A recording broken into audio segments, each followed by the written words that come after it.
Hello বন্ধুরা, তোমরা সবাই কেমন আছো? আশা করি সবাই খুব ভালো আছো। দেখো সকাল সকাল নিয়ে একটা হাজির হলাম মিনি ব্লগ। জানি না কি বলবো বুঝতে পারছি না, তোমাদের সামনে তুলে ধরলাম।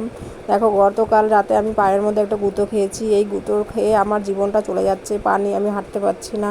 পায়ের মধ্যে কত রকম ওষুধ ট্রাই করছি, হচ্ছে না। এবার শেষে রিমুভার দিচ্ছি, দেখি পায়ের ব্যথাটা কমে কি না। তোমাদের কাছে যদি কোনো সাজেশান থেকে থাকে তো আমাকে প্লিজ বলো, কমেন্টস করে জানিও যে পাটা নিয়ে আমি কী করবো। এরপরে দেখো মা আমাকে খেতে ডাকছে, চলে যাচ্ছি মায়ের কাছে খেতে। মা এদিকে সকাল সকাল রান্না করেছে আলু মাখা, ভাত, ডাল। যেহেতু আজকে আমাদের শনিবার, তাই আমাদের বাড়িতে আজকে নিরামিষ হয়েছে। তোমরা বাড়িতে কে কে শনিবার নিরামিষ খাও সেটা আমাদেরকে জানিও। এদিকে আমার মা খেতে দিয়েছে। দেখো ডালটা কত সুন্দর লাগছে, ডাল দিয়ে আলু মাখা খেতে তো বেশ ভালোই লাগে। তোমাদের কেমন লাগে আমাকে কমেন্টস করে জানিও কিন্তু।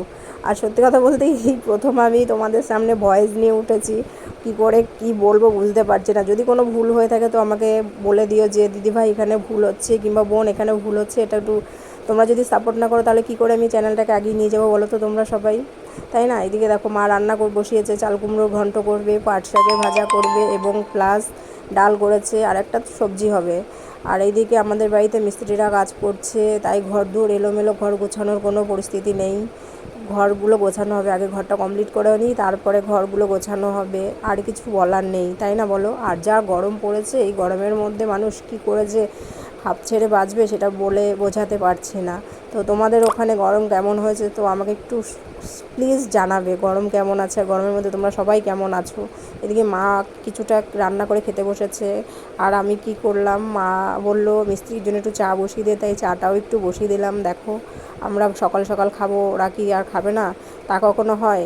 এদিকে চা করতে করতে লেট হয়ে যাচ্ছে। এদিকে আমার বড় ভাইটা আমাকে বকা দিচ্ছে, হ্যাঁ তুই কখন খেতে বসি, মা কখন থেকে ভাত বেড়ে রেখেছে। ভাত, চাল কুমড়ো ঘন্ট আর আলু মাখা দিয়ে সকাল সকাল গরম গরম খেতে বসে পড়লাম। তোমাদের কেমন লাগে সেটা আমাকে কমেন্টস করে জানাবে। সকাল সকাল তোমরা কি ভাত খাও সেটাও আমাকে বলবে। আমরা তো গ্রামের বাড়ি, আমাদের সকাল সকাল ভাত খেতেই হবে। আর এই দেখো দেখো আমি ভাত খেতে বসছি না দেখে আমাকে মারতে চলে আসছে। আর এই দাদুটা দেখো, সেই কত বয়স্ক মানুষ, সিমেন্টের বস্তাটা মাথায় নিচ্ছে। এরকম ছোট ছোট মিনি ব্লগ আমাকে